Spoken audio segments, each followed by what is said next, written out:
What's going on, everybody, and welcome back to another video. In today's video, I am going to be brewing up my take on a seasonal favorite, a pumpkin ale. I personally prefer to dedicate the beginning of fall to things like Oktoberfest and other German-inspired beers, but the latter half of the fall, that's where the pumpkin ale, in my opinion, really feels like it's correctly placed. That makes sure that it's on tap and available for things like Halloween and Thanksgiving, all the way into the beginning of the winter.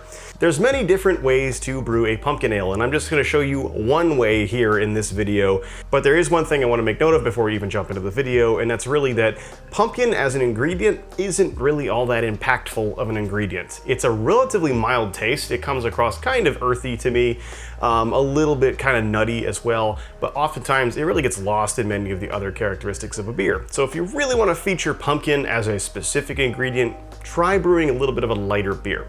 In my case, what I'm after is the feeling of a pumpkin ale, which most people actually associate with pumpkin spice or pumpkin pie spice. This is a iconic blend of cinnamon, nutmeg, cloves, allspice, and ginger. And those classic baking spices that go into that blend define what people think of when they think of pumpkin ale. So that's really what I'm going to be focusing on here today, is the spices themselves. I still am going to be incorporating pumpkin into this recipe though, because I do feel like it does add a little something. It's hard to put your finger on. It does add some body, it does add a subtle flavor, and it does improve the overall gestalt of this beer, I think.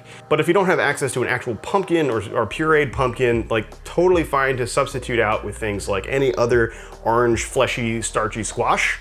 So something like a butternut squash is an excellent substitute, but also other starchy vegetables like sweet potatoes, yams, that sort of thing. That's going to get you a very similar effect. To really make the spices stand out on something that feels festive and appropriate for the season, I really feel like the best base for this is going to be a nice, malty, rich, full-feeling English ale. I want to pack as many bakery-like flavors into this as I possibly can so that that spice has something really nice to stand out. That's just my personal interpretation of how these beers should go, and that's what I'm going to be doing here today. The base beer I'm brewing is kind of more like an amped-up English brown ale almost. It's going to have loads of those flavors that I'm looking for and have a little bit more alcohol, a little bit more body, a little bit more sweetness in it. And I'll be walking you guys through the process from start to finish as we make this beer. I know you guys have been responding very positively to that, so I appreciate the feedback there. Making a grain to glass video in this style does take a lot more work, so I'm trying to kind of sprinkle it in where I can. But today we're going to go through that process. As always, if you want to check out the recipe for yourself, it's going to be in the description box. Also, there's a link to Brewfather down there where the Brewfather page for this recipe is also available. And before we jump into that recipe, just a quick shout out to Northern Brewer for providing all the ingredients for this batch. Thank you guys. And also secondly to Clawhammer Supply, who manufacture the system that I'll be using to make this beer on today. That's their 10-gallon 240-volt electric brewing system. All right, so this brew day is actually going to be starting in the kitchen, which is why I'm up here. We're going to start out by roasting our 4 pounds of Libby's pumpkin puree. This pumpkin puree is a preservative-free, plain, non-spiced, pureed pumpkin. It is about as pure as that can get, and it's accessible in nearly every major grocery store in the US. What's important about it though is just like if you're making a cider or using any other, kind of commercialized ingredient, make sure you don't have preservatives in it, because preservatives are going to be very harmful towards the fermentation. So make sure you're not seeing any things like sorbates when you look at the ingredients on this can of pumpkin puree. Either way, we're going to take this, we're going to spread it across this baking sheet, and we're going to roast it in the oven for an hour at 400 degrees Fahrenheit, which is I think like 204 Celsius. That's going to help caramelize some of the sugars that are in this, which is going to help deepen the flavor and the color contribution that it's going to provide to the beer.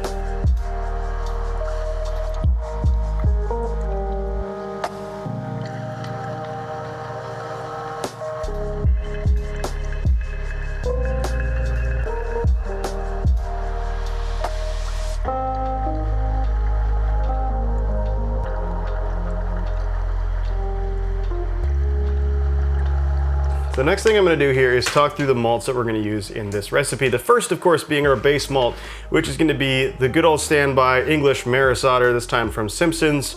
This is a fantastic English base malt. It's full of nice bready flavor that is going to do well in this particular brew. We're going to be using a total of 6 pounds of Maris Otter malt for our base. Next up, we're going to add Munich malt. This is Brie Spanlander Munich malt. Munich malt is going to add a much needed depth of breadiness, maltiness, and richness in order to kind of sell that idea that this is gonna be more of like a baked treat, less so than a beer. We're gonna use 4 pounds of that. The next several ingredients we're gonna add in here are gonna provide character to the beer in different ways, adding sweetness, adding dark fruit flavors, etc. In order to do that, we're gonna be adding in 1/2 pound of dark crystal malt from Simpson's. This is an English crystal malt, and it's one of my favorites to use when you really just need to get that perfect kind of toffee caramel dark fruit character without too much artificial flavors. Next up, we're gonna add some complexity to that, add a little bit of light caramel and some golden raisin flavors with some Simpson's English light crystal malt, another 1/2 pound of that. And then we're gonna add in a little bit of Greece American honey malt, about 4 ounces of this stuff. This is really a fun malt. It adds some sweetness. Not only does it add like a little bit of a honey flavor and a little bit of sweetness, but it also adds a noticeable contribution of malt richness, very similar to something like Melanoidin malt would do in a German beer. And then lastly, I'm gonna add in 4 ounces of English pale chocolate malt from Thomas Fawcett. This is one of my favorite dark malts of all time. It adds a really wonderful hazelnut flavor to the beer, a light chocolate note, a light roast note without being too overpowering. It's a really, really nice ingredient. And of course, there's also the 4 pounds of Libby's pumpkin puree that's gonna go in. Once it's been roasted in the oven for an hour, that will go into the mash with the rest of these malts. And then we're also gonna be adding in 1 pound of wildflower honey. I'm gonna add that during fermentation, and that's just gonna help boost the alcohol content a little bit, but it does add a nice little bit of residual honey flavor behind as well.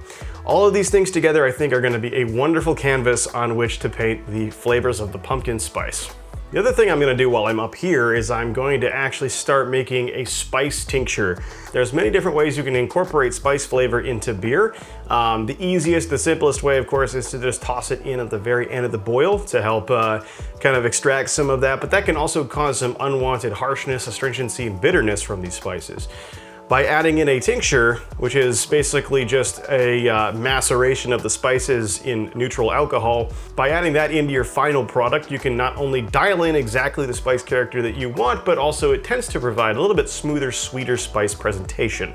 And that's the way that I like to do it because it's much more controllable. It's very easy to add too many spices during your boil, and you can't take that character back out of the beer. So what we're gonna be doing here is measuring out a large amount, actually, of this pumpkin pie spice here. This is, just like I said, it's a blend of cinnamon, nutmeg, ginger, allspice, and cloves. And it works really, really well. So I'm gonna measure out 10 grams of this first. The next thing we're gonna do here is add in 2 Madagascar vanilla beans. Here we go. These are pretty expensive, but they are an important spice. When they're added to this blend, it does provide this kind of false sweetness characteristic almost. This is one of the reasons why vanilla flavoring is added into so many things like cakes and pies and stuff, is because it does provide a nice deep sweetness that is a very important balancing factor. And that's the exact same reason we're using it in here today, to evoke that feeling of you're eating a pumpkin pie, except in a beer form. However, in order to properly get the flavor out of these beans, you actually have to do a little work here. So the first thing you're gonna do is actually split them lengthwise, like so, with a sharp knife.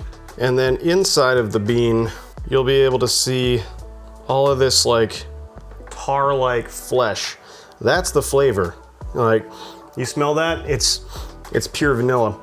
So what we're gonna do is scrape that out with the back of the blade of the knife, and then add that in to our tincture.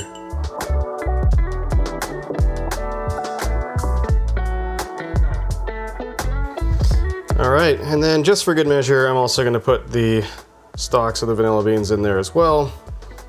And now what we're gonna do is just add in a good measure of vodka or other neutral alcohol that doesn't have much flavor. And the spices are gonna then macerate in this vodka for the entire duration of fermentation. Should be a week or two. This will then sit for the next couple weeks, and I'm gonna leave it covered in the fridge but that'll slowly extract out the flavor that we want, and then we'll pass it through a quick filter just to get the solids and chunks out before we add it into the keg later on in the process. And we'll talk through that when it comes time. So now that all that preparatory work is done, it's time to start working on the actual brew day itself. I've gone ahead and collected 8 gallons of reverse osmosis water in my 10-gallon Clawhammer supply system that's already over there. It's heating up to the mash temperature now. If you don't have RO water, of course, you could just use distilled water or buy your own RO water at the store, but highly recommended as a good starting point for any custom water profile you want to make. But of course, if you have a relatively soft water, you can build up your own as well. The water profile I'm going for today is a pretty strong chloride to sulfate ratio. And what that means, by adding a little bit more chloride than sulfate, you're going to emphasize the maltiness, the fullness, the creaminess of the beer. And that's really going to come into play when it comes to making a sweeter feeling beer. That water profile is 93 parts per million of calcium, 9 parts per million of magnesium, 0 parts per million of sodium, 127 parts per million of chloride, 83 parts per million of sulfate, and 0 parts per million of bicarbonate. And in order to get that water profile, I'm going to be adding in 6 grams of calcium chloride, 2 grams of Epsom, and 2 grams of gypsum to my mash water. Next, I'll be milling out all the aforementioned grain.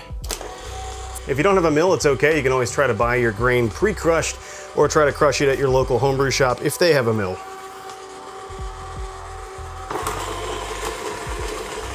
So our strike water is up to the desired temperature to mash in. So I'm gonna go ahead and mash in with all of the ground up grain. We are mashing this entire thing at 155 degrees Fahrenheit, which is a relatively higher mash temperature. The reason why is because this temperature favors the activity of alpha amylase enzyme. Alpha amylase enzyme is going to break down the starches into longer chain sugars. It makes the beer a little bit less fermentable overall, but does add body and sweetness. But here's the kicker. I'm actually going to be mashing this one overnight at this temperature. I'm just going to simply hold 155 degrees on my system without recirculating for the entire night. And then tomorrow I'm going to come back and we'll finish up the rest of the brew day. This is just an easy, simple, and arguably effective way to help split your brew day up, save you a little bit of time and effort. I've used this method many times, and every single time has been very successful. And I've not noticed any differences between doing a standard single infusion mash for an hour or even less versus doing it overnight like I'm going to be doing here. Just want to make sure we break up all of these clumps here, because that will affect our efficiency. All right, so now that I've mashed in fully, it's time to add in the pumpkin. This has been roasting in the oven at 400 degrees for an hour, which has totally changed the smell, the color on it, the texture. It's all a little bit different. So this is simply going to get added directly in to the mash, because this stuff is full of starches that will be converted into sugars during the mash. Even though I'm adding in 4 pounds of pumpkin, it really isn't going to add all that much overall sugar content. It will add a little bit. One more thing to note about this too is the addition of the pumpkin into the mash. You're going to expect your mash to get a lot thicker, gooier, oozier.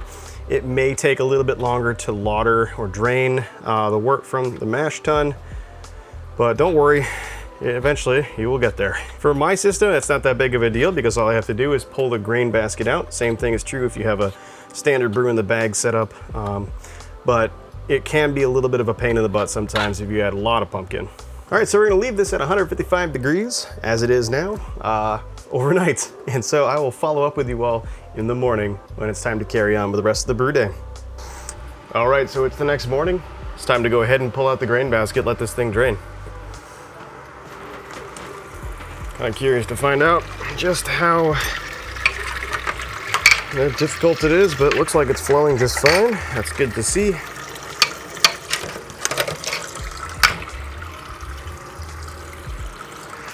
Alrighty, we'll let that drain now for about 15 minutes while I also heat the thing up to a boil. Want to get probably about 7 gallons of wort in this one, maybe a little more than that, prior to hitting the boil. So while the wort is draining out of the grain basket and everything is heating up to the boil, I'll talk real quick about the hop plans for this beer. Very, very simple and straightforward. I'm only doing a bittering addition for 20 IBUs, and I'm going to use a clean bittering hop like Magnum. There we go. The Magnum that I have is 10.3% alpha acid, so that means I'm going to be using 0.6 ounces or about 17 grams of Magnum at 60 minutes to get us that level of bitterness. I want to keep a restrained level of bitterness in this beer because, like I said, we're trying to kind of air towards a sweeter feeling beer at the end of this. We don't want it to be too sweet, so a little bit of balance is appropriate, and I think 20 IBUs for this gravity beer is the right amount of balance. Next, I'm going to add a few drops of this. This is Firm Cap S. It's a defoaming agent. So by adding a few drops of that into this as it is reaching a boil, we're going to be able to help cut down on the risk of a boil over. It'll help break the surface tension on the hot break foam as it starts to build up. So now that I've officially hit a boil, it's time to go ahead and circulate through my pump and my chiller, and using the boiling temperatures of the wort before we throw any hops in is a quick and easy way to help sanitize that whole system. So we're gonna go ahead and open the valve now. I've got that all hooked up.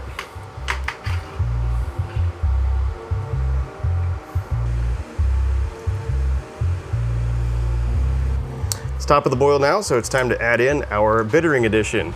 Just 20 IBUs of Magnum. See if I can get that to focus there. Ow, ow, ow, ow, ow. There we go. We will come back in about 50 minutes, 10 minutes from the end of the hour boil in order to add in Whirlfloc and some yeast nutrient. I'll talk about that when we get there. So the next thing I'm gonna be adding here is this. This is Whirlfloc and yeast nutrient. Whirlfloc is going to help a lot when it comes to helping the beer naturally clarify. I do think this would look good as a clear beer, so I'm going to go ahead and aim for that. And then secondly, yeast nutrient. It's always something I put into pretty much every single beer that I make, but it's a really useful tool to help shorten the fermentation time and just ensure that you have a healthy fermentation overall. It just gives the yeast the best fighting chance. Both of those, per the manufacturer instructions, will go in 10 minutes prior to the end of the boil. So we're just going to boil for another 10 minutes now, and then we'll wrap things up from there. Okay, we are now finished the boil, so it is time to start the chilling process. I'm just going to circulate back into the kettle here until I get down to a good chill temperature. Okay, so everything is chilled down. We are transferring into my fermenter right now. I'm just gonna be using this Anvil bucket fermenter here. There's no need to get it overcomplicated with this type of beer. Pulled an original gravity sample, found it to be 1059, as it's showing on my Anton Par Smart Ref here. That is 2 points lower than the target, but otherwise, I'm very happy with that. Keep in mind too, we're adding another pound of honey into this during the fermentation. So that's gonna be raising our total gravity, basically the entire amount of sugars in the beer, not just inclusive of the brew day process, to somewhere around like 1067 or so. I'll put the actual numbers up on screen once I go back and calculate my efficiency. That being said, that should get us a beer that's somewhere between like 6 and 7%, I think, just around that neighborhood, which is exactly what I'm looking for this. The split brew day was great, as always. I still have yet to have problems with this.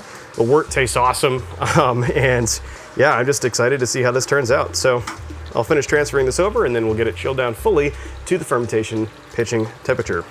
All right, so it's finally that time of year now where I can chill and actually get the wort down to the right pitching temperature. It is sitting at a comfortable 68 degrees, which is perfect for pitching. I'm gonna be throwing in this Imperial Pub here. I haven't actually talked about the yeast yet, I realized that, but let's pitch first.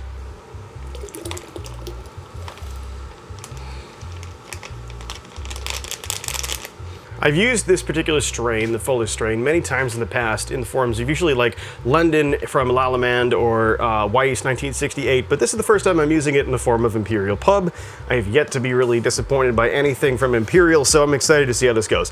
The key thing here about this yeast that I like though, is that it's going to do two things. Number one, it's going to really ferment nice, healthy, clean fermentation, but it's gonna have a lot of nice body that leaves behind, and it's going to really emphasize a lot of the nice, like graham crackery malt flavors. It's really going to push a lot of that to the front, which is nice. But number two, it's actually gonna flocculate out naturally very quickly. So once it's done fermentation, it'll drop right out, clarify the beer almost entirely on its own. I probably won't have to use finings with this at all, and it should be ready pretty quickly after that. So that's why I chose Pub.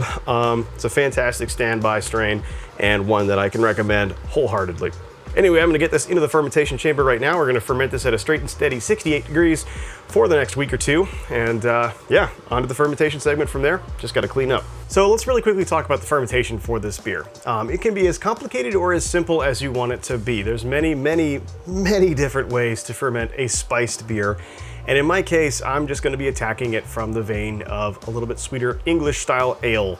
And so for that reason, of course, I'm gonna be using one of the tried and true classic English ale yeasts, that is Imperial A09 Pub. This is the Fuller's strain. It really makes for a nice, satisfying, chewy, classic English malt forward ale. Of course, I'm also gonna be adding in 1 pound of wildflower honey on the early stages of fermentation. You can also add this to the end of the boil if you wish to do it that way. I don't care either way. It's pretty simple to add that into the fermentation though, because it'll preserve a lot of flavor in that process, a lot of those delicate aromatics. We'll ferment it at a straight 68 degrees for the next 10 to 14 days, however long it takes to completely ferment out. At that point, we'll just keg it, get it on gas, get it carbonated up, but we'll add in that tincture that I mentioned earlier, and we'll add that in small doses until the flavor in the keg is feeling right about where I want it to be. For alternative yeast in this one, realistically, it could be anything that you like, provided that it works well with the plan you have for the beers. Now, London ESB is just one of many different English strains, and they vary quite a bit. They're not all under the same umbrella at all. So if you want to stick with an English strain in this one, you have a number of different ways you could go. If you want to dry the beer out a little bit more, and have a little bit less sweetness behind it, you could go for using something like Nottingham. Nottingham is a fantastic yeast, and I've used it many times before, but it will attenuate your beer quite well. If you want to go on the opposite side of that spectrum and make the beer even sweeter, go for something like Lallemand Windsor, which will not attenuate as much as the Fuller strain will, but it does end up making the beer fuller and sweeter. You could also try out using Irish ale or Scottish ale yeast. Those are going to perform similarly to the London ESB, albeit a lot cleaner overall than that one is. And of course, but if you want to throw some fruity esters behind it, try using something like London Ale 3, your classic hazy IPA strain. That will still push a little bit of malt to the front, but it's going to add in some accenting stone fruit esters, which may or may not be beneficial to this beer, depending on your palate. Alternatively, you could use like a lager strain or an American ale strain for the ultimate clean fermentation with no real contribution to the beer. You could also go in the opposite direction and pile on the spicy flavor notes with like a Hefeweizen strain, or even a Belgian ale strain could do really well in this, especially if you're pushing forth that clove even more. Could be beneficial. This is also one of those beers that I think can do pretty well with pretty much any Kvike strain out there. They're reasonably clean. They will ferment really nice and fast at higher temperatures. Kvike is definitely one of the more attenuative options. It will dry the beer out a lot more than any of the other aforementioned yeasts here, so just keep that in mind. Either way, there's a lot of things you can do with this beer on the fermentation side. It could be a lot of fun. Let me know what your preferred methods and practices are and which types of yeasts you like to go with. All right, so I actually am on day 8 of fermentation, but we have hit our final gravity. I've already gone through the process of adding in the 1 pound of honey, and I've had that ferment out nicely, and it has been sitting pretty at 1013 now, final gravity, for a couple days.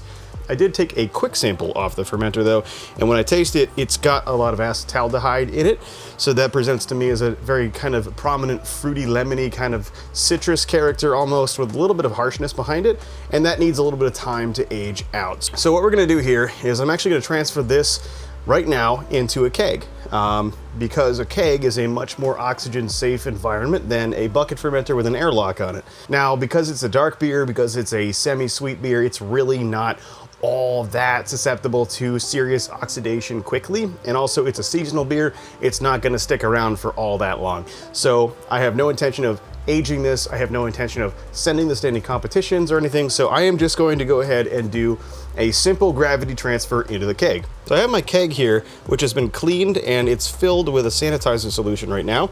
So the first thing I'm going to do is actually use CO2 to push out that sanitizer solution.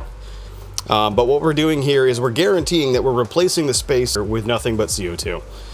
It might seem like a bit of a moot point because I am going to eventually open the keg to transfer the beer into it.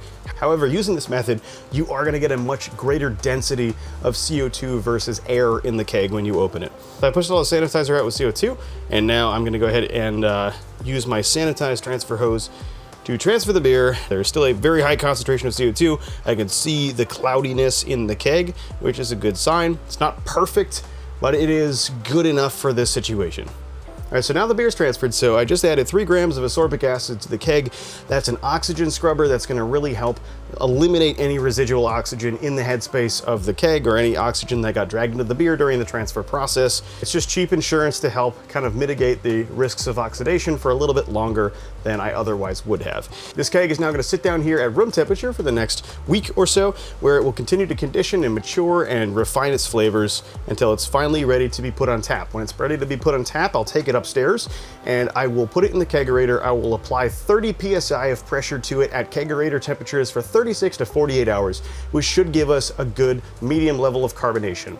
This is an English ale base though, so arguably English ales should have a little bit lower carbonation level. Their flavors are better expressed in that way. So I'm gonna err towards the shorter end of that time frame. That will allow us to control the amount of gas carbonation that gets dissolved into the beer and therefore changes its characteristics.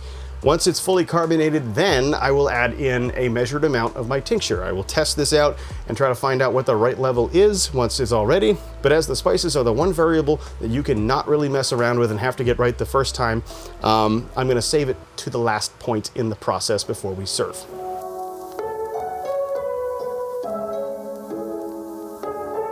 The beer is called Cloudy with a Chance of Pumpkin, and it comes in at 6.9% ABV and 20 IBUs.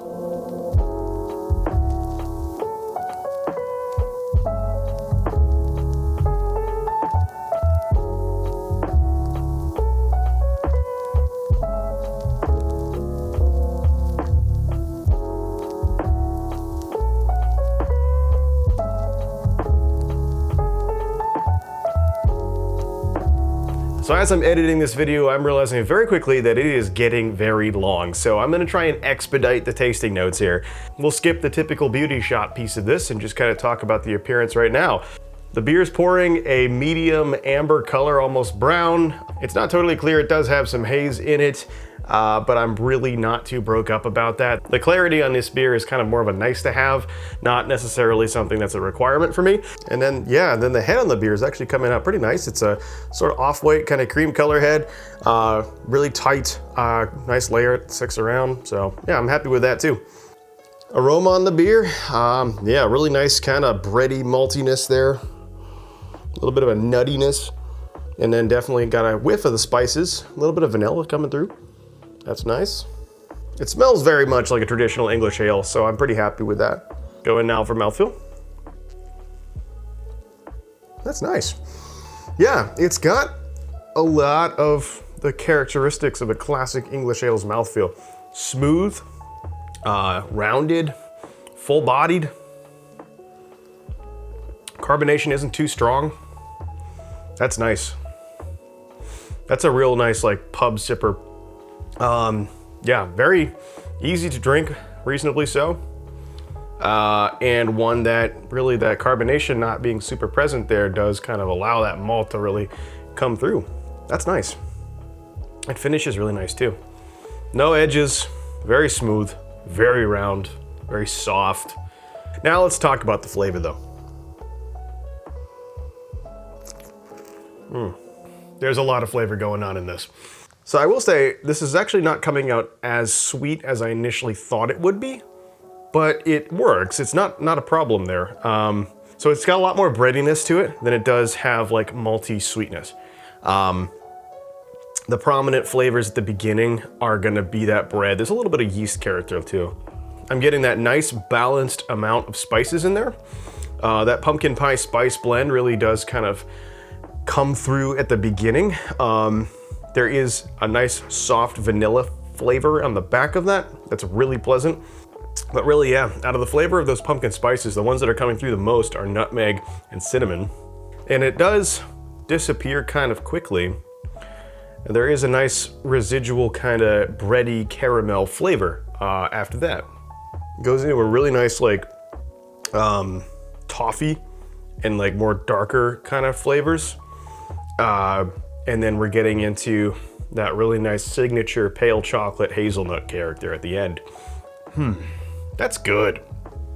There's a nice kind of cereally, almost like graham crackery flavor as well. Actually on the finish there. That's really nice too. It's a good balance. It's a really good base beer. It's got a little tiny bit of like an orange-like yeast character in here. That does feel festive, but I don't know if it's really gonna play all that well with the rest of the spices. This is good. It came out pretty much exactly the way I wanted it to. Like I said, I don't care too much about the clarity.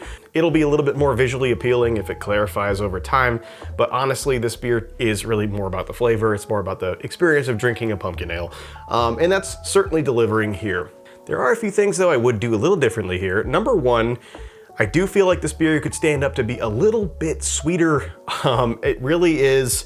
It's not bad, certainly not bad, but it could get sweeter and it could actually force a lot more of that spice flavor to come through in the way that it does with a baked good, like a pumpkin pie. I feel like adding in some more caramel malts, maybe increase it to 1 pound each of dark and light crystal malts, probably would get this to be a lot sweeter and then have that effect. I would not recommend that if you're not going to be using spices though. That's only so that you have enough strength and sweetness to sit on top of with these spices. And then the second improvement I would have here is probably just to try and ferment this a little bit colder, maybe down to like 62 to 65 degrees. So like, what is that? 16 to 18 Celsius. That will get you a little bit cleaner of a character on the beer while still providing that classic English glycerol heavy mouthfeel that Fuller's is known for giving you. And then for my own personal flavor preferences, I would increase the pale chocolate in there as well, because I just love that hazelnut character that it adds. It's such a great flavor for this type of beer. And it would get the color of the beer to be a little bit darker, because I feel like this could stand to be a bit darker of a beer. It's more of an amber ale now as opposed to a brown ale. That's really about it. I mean, pumpkin ale is not my favorite beer in the world, but it is certainly one that I enjoy making every so often, and the channel was certainly overdue for one as it's been 5 years. That being said though, there is a good number of you out there who really do enjoy brewing these types of beers, and this one is for you. And if you can't get enough of it this time of year, go over to Trent's channel at The Brew Show and check out what he's doing for his Halloween special. Anyway guys, I hope you found this video fun, useful, entertaining, and informative. And if you learned something, let me know in the comments down below. That's what this is all about. Please don't forget, as always, to hit that like button, and don't forget to subscribe if you haven't already. And of course, comment down below what are the ways that you approach these classic fall beers. How do you brew your pumpkin ale? And if you want to help support the channel, please consider picking up a t-shirt. You can find this design and plenty of others in the merchandise store, which is linked down in the description box down below. You can also find the recipe in Brewfather, and that link as well is in the description box.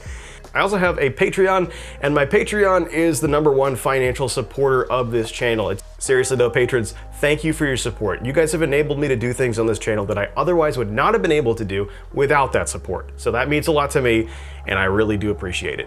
If Patreon is not your thing, totally understand, totally okay. There are many other ways to help support me in much less of a commitment. So there's things like the channel memberships option, there's the super thanks button. Both of those are quick and easy ways to help support me, and you can find those down below the video. And there's also the Amazon store, which is linked in the description box. On that store, I have a list of my production equipment, but I also have plenty of home brewing equipment that I've used. And if you can find it on Amazon and it's on that store, I personally recommend it. So check it out. It is not going to incur any additional cost for you, but it does earn me a very small commission, and I appreciate anything that goes through that store. I am also available on Instagram and Facebook as TheApartmentBrewer, so check those socials out for some more frequent content, and you get to see what's going to be coming to the channel in the very near or very distant future. And as always, if you are still watching at this point, thank you very much for sitting through and watching the entire video, which is probably really long at this point. So thank you for your endurance. Thank you for choosing to watch the whole thing. It means that you enjoy what you're watching and you got something out of it, and that's what's most important to me. So this one goes out to you. Come on, there we go. And I will catch you all in the next one. So until then, cheers.